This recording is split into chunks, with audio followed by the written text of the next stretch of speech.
But now it's called BRICS Plus because many, many nations across the globe have applied to become members.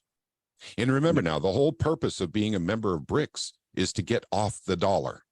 That is the purpose of the BRICS.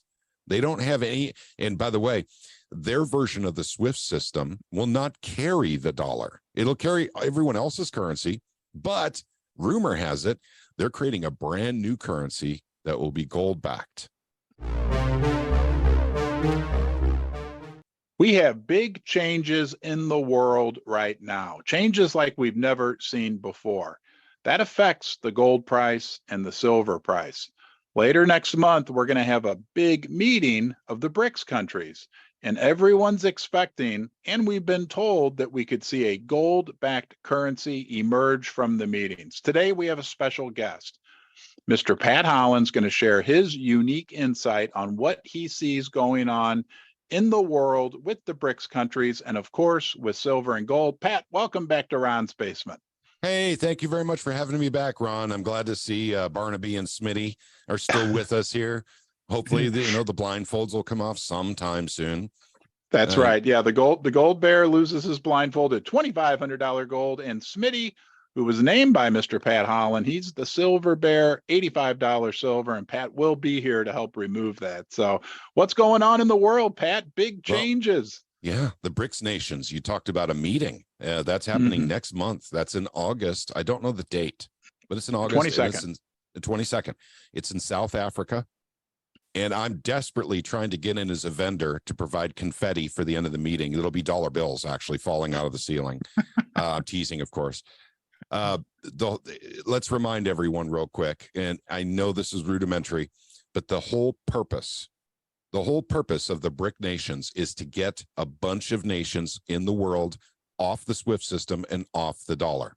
This was started by Russia. I've been corrected by one person where I've not been able to find any evidence of it. He says it was started by China. I doubt it. I think it was started by Russia.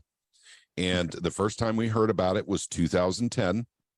And this is because of all the sanctions being placed on Russia, continuous, never-ending sanctions, taking them off the SWIFT system and then putting them, basically in a very, very interestingly difficult position to do international trade because they didn't have access to the SWIFT system and the dollar. So that's the etymology of what we would call the BRICS plus nations. Now, originally BRICS, 5 nations: Brazil, Russia, India, China, South Africa. But now it's called BRICS Plus because many, many nations across the globe have applied to become members. And remember now, the whole purpose of being a member of BRICS is to get off the dollar. That is the purpose of the BRICS. They don't have any, and by the way, their version of the SWIFT system will not carry the dollar. It'll carry everyone else's currency, but rumor has it, they're creating a brand new currency that will be gold-backed, that will be used exclusively by the BRICS nations on their version of a SWIFT system. So the retribution for abusing the world reserve currency is now here, folks. It's now here. Now, will this SWIFT system go into effect in August? We don't know. I don't think so. I think maybe January 1st of 2024 seems more likely to me, and I don't have inside information. I think what they're doing is they're just announcing to the world what they're doing. Okay. So that's my opinion, but it's coming, it's here. And nations like, you remember now, Mexico applied to join the BRICS, but we heard that they resented their application because of pressure from the United States. But other countries like Saudi Arabia, who applied to join the BRICS, have not resented their applications. Saudi Arabia, we're talking about the head of OPEC here. We're talking about oil trade around the world. Going off the dollar and going on to a new BRICS currency, that'll change things. And also a gold-backed currency, not just any currency. So yes, we're in the throes of massive change and upheaval around the world, and centered around that change is anything but the dollar. Yeah, that's a great point. And you mentioned something as well about numbers, and I want to get your opinion on this. There is strength in numbers, right? So even if we know there's the 5 BRICS countries. We know I've heard numbers as high as 41 other countries that have expressed some level of interest in joining the BRICS countries. But even if you just take, I like to say, the ick out of BRICS, India and China, both of those countries have 1.4 billion citizens. Both of those countries have rapidly expanding economies. We got some bad news earlier this week that China's economy in the second quarter only expanded at 6.3%. It was supposed to expand at like 6.9%. 6.3%, quote unquote, bad news. So you've got 2.8 billion people, 8 or 9 times the population of the United States, rapidly expanding economies, rapidly expanding middle class. That's a little different than what we have going on in the United States. And I just want to point this out, and I would love to get your opinion on this. Those countries have what I like to call like an inverse attitude toward precious metals, right? Like here in the United States, we're the fringe, right? Like, you know, we're 2, 3, 4% of the population that maybe likes silver and gold and understands. Over there, it's the inverse, right? 96% of the people like silver and gold. And if you don't, you know, I mean, what, just that alone, just those 2 countries, right? And not even considering the other BRICS countries and the other countries wanting to join. I think that's a very positive factor for precious metals. It is, and it's a cultural difference, because here in the United States, we've talked about this, you know, many times. The culture of the United States is gold and silver is bad. You know, we have, you know, the words of Bernanke saying it's a barbarous relic. Right. We have Hollywood saying only criminals use gold and silver for transactions. You know, and so pirates, mobsters. There you go. And Pat Holland and Ron from Ron's basement. That's right. Yep. So, but in India, it's interesting because that's how they save. That's how they pass on wealth to the next generation. In America, it's like, well, we got a life insurance policy. You know, we've got, you know, the house, you know, we'll pass on to the kids. In India, they really don't do that as much. I mean, it's all about saving up. Gold and silver is not so much.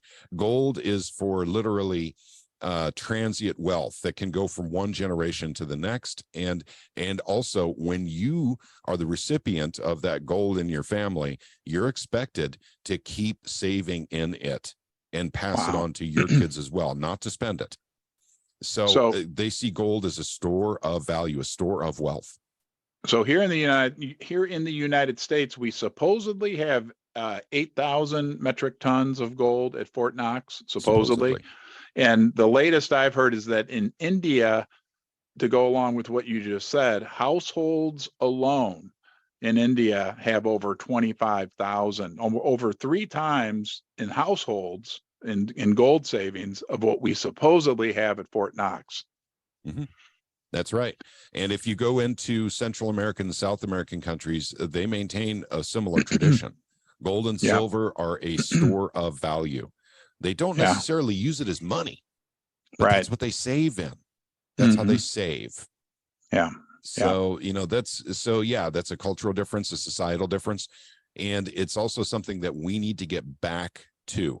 Now, in the United States, it's hard for many people to think that way because gold and silver is so incredibly manipulated.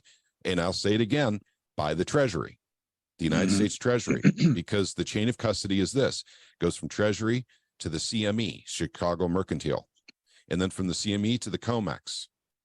And then you have BlackRock and JP Morgan and other nefarious players that are working with the Treasury to suppress the price of gold and silver, because that is the only true competition to the dollar. So that's the way it goes.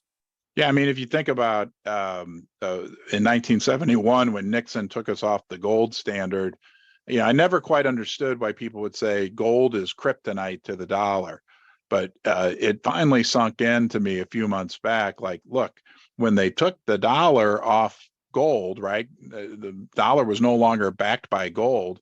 Why would they want gold to have any value? It's kind of like a divorce or anything else, right? They at that point had an interest in tamping down the value of silver and gold. But I like to say, I don't know. To me, it feels like has the world ever really gone off the gold standard, right? Like it's a mirage, I like to call it a monetary mirage since 1971. And this dollar, this paper, right? Here's a $2 bill, which now has the value of what a $1 bill had 25 years ago. But that they've that gold and silver have, I guess John Exter said the same thing, that gold and silver have always been the base. They haven't gone anywhere. They've just been kind of like this smoke and mirrors mirage situation for the last 50 years. And it kind of like what we talk about with the states in the United States reclaiming their right for their citizens to hold silver and gold. That gold and silver will again reclaim their spot. They haven't gone anywhere. Does that make any sense? It does. It does. And we could talk about nominal confusion too. If we were on a gold and silver standard in the United States, people would actually recognize inflation much more easily. Yeah. But since a dollar is worth $1, that's the nominal confusion. $20 is worth $20. Yes. But if you go to gold in 1971, was it $42 and some odd cents is what an ounce of gold was worth. Right. Now look at it. It's nearly $2,000 an ounce. If you add the premium, you're getting real close to $21.50 per ounce of gold. Yes. And that's in 50 years. There's your inflation, folks. And also the manipulation of gold and silver is pretty bad, but it's worse, significantly worse on the silver side, because rich people hold gold and you really, really don't want to piss a lot of them off, when you're the United States Treasury. Yeah. These are the people that contribute to political campaigns. I mean, you want to let what they're holding to store their wealth, the rich people of the United States, you want to make sure that they, they're able to keep the value of the gold, and it goes up somewhat with inflation. Yeah. Silver, go ahead. No, I always give you credit for nominal confusion. I use that quite often. My viewers who are with us right now will have heard me say that. And I always say, Pat Holland talks about nominal confusion because, when you look at $100 bill, I always use that as an example. $100 bill was $100 bill to me 20 years ago, right? It was something big, right? Still today, if I'm honest, $100 bill is still even I am a victim of nominal confusion, and I understand all these concepts. I think it's so hard for people to realize that no, $100 bill is not the same thing today that it was 20 years ago. But that's right. In some ways it is. That's the confusion side of it. Well, and everyone seems to forget we added 40+% to to our monetary system during COVID. Right. During the pandemic, the scandemic, whatever. 40%. I mean, it's like 2 years, gang. I mean, you wonder why we have bad inflation right now. I know people are saying, well, this is, greed. Corporate greed is causing all of this. Well, of course there's corporate greed. There's extra money floating around. They want it. Of course they want it. I mean, it's very simple math. Yeah. And once again, I see, the government is saying inflation's down to 3%. That is absolutely false, by the way. Even John Williams at Shadow Stats is placing it at 8%. But the fact is, inflation is here. It is slowing down, but it is still here. And 8% is awful. Once again, I want to remind everyone about some of the Fed speak that's out there. I want to remind you how the Fed operates, because they only want 2% inflation, right? Well, even if that was nominal, if that was real, that means they only want to steal 2% of your wealth per year. That's exactly what they're saying. Rather generous of them. Yes, it is. So, if we had gold and silver, that wouldn't be possible. I mean, honest to God, the Fed wouldn't be necessary anymore. And we're not talking about a gold or silver backed currency, guys. That just doesn't work. We've seen the manipulation of gold and silver backed currency before. Maybe the BRICS can make it work, but I don't think we can make it work here in the United States, because we have a very, very corrupt government here that will always manipulate the price of gold and silver. Yeah, they'll find a way to even screw that up. I think, would you agree that one of the best ways somebody watching right now can protect themselves is by holding in their possession some physical silver, or if they prefer physical gold, right? That's a Yeah. No, I agree with that statement, that assessment. And I'm a silver guy myself, but I do own some gold as well. Same so here. I agree. That land, I bet having land, because, God's done making it. We don't, except for the Chinese making land, dumping sand out in the ocean and then making a brand new island, getting closer and closer to Taiwan, right? But other than that, I mean, gold and land are probably your two best investments. But also when you own land, unfortunately, you're tethered with property tax in many cases. Right. And so the government could take that away from you just by raising the tax beyond your ability to pay. Yeah. So, and that reminds me, any of you states out there that have sales tax on gold and silver, why aren't you getting rid of it? Make that your first priority. Get rid of that sales tax on gold and silver. You can't tax money. No, it's ridiculous. Absolutely ridiculous. Right. And the next step is then silver and gold legislation to allow citizens of the state to reclaim their right to use gold and silver as legal tender. And we're seeing that happen more and more here in the U.S. Pat, I want to say thank you on behalf of myself, all the viewers. Your website, which I know is under construction right now, or renovation, mofree.org. Any final words you have for us? Just the BRICS nation stuff. I think Ron and I will probably meet again and talk about this after that meeting happens, because believe me, we could probably do several videos based on the information that comes out in that meeting. But gang, this is a game changer. This is a paradigm shift that's happening right now. And it's not in the United States. It's because of the United States. This is a worldwide paradigm shift. So we have a lot to look at when that BRICS meeting happens August 22nd. Well, I know that my viewers will be anxious to hear from you again. It is a big deal. And I want to throw in one more point on that subject. It's a huge deal, but it's not something that's necessarily looked upon favorably by the powers that be in the United States. So don't expect to see a lot of headline CNN, MSNBC stories about it. It's something you're going to have to rely on alternative sources of information to learn about. Do you think that's a safe assessment of the situation? I think that's very safe. I think that's very safe, because actually the BRICS nations, it's really tough to get really good data on there through the mainstream media. They censor it out, or they say it's irrelevant. It's unimportant. It doesn't affect us. So therefore they're not going to carry it. Yeah. Yeah. And it's very big news, gang, because we are talking about the dollar losing its status as world reserve currency. This will affect everyone in the entire world.